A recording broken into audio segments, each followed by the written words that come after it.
శ్రావణ మాసంలో మా ఊరి గ్రామ దేవత అయిన గంగాణమ్మ తల్లికి మేమైతే ఇలా పొంగలి, పులిహోర, గారెలు, పరమాన్నం, పూర్ణాలు, ఇలా బూరెలు అలా అన్నీ వండుకొని గ్రామ దేవత దగ్గరికి వెళ్ళి సమర్పిస్తామండి.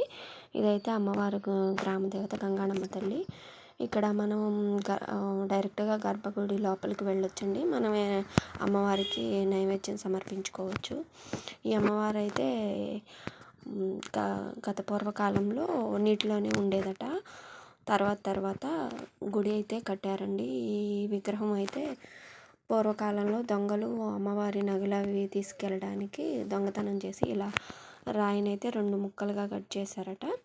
ఇదే పై భాగము కింద బాడీ మనకి కనిపిస్తూ ఉంటుంది. ఇవైతే రాతి విగ్రహాలు. ప్రస్తుతం ఈ విగ్రహానికైతే పూజా కార్యక్రమాలు లేకుండా వేరే విగ్రహం చేసి పూజా కార్యక్రమాలు నిర్వహిస్తున్నారు.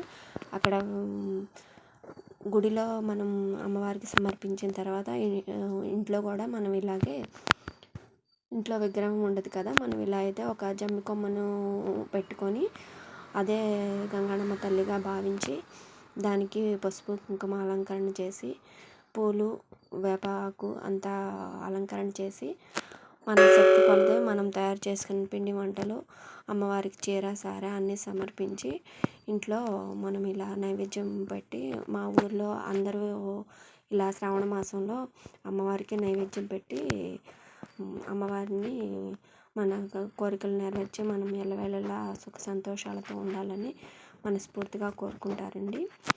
ఈ శ్రావణ మాసంలో అందరూ ఇలాగే అమ్మవారిని దర్శించి సకల ఐశ్వర్యాలు సిద్ధించి అందరూ సుఖ సంతోషాలతో ఉండాలని కోరుకుంటున్నామండి.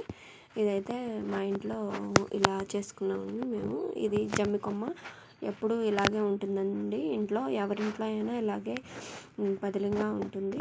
మనం శ్రావణ మాసంలో ఇలా పసుపు రాసి అమ్మవారిని నైవేద్యం పెట్టి సమర్పించుకుంటాం.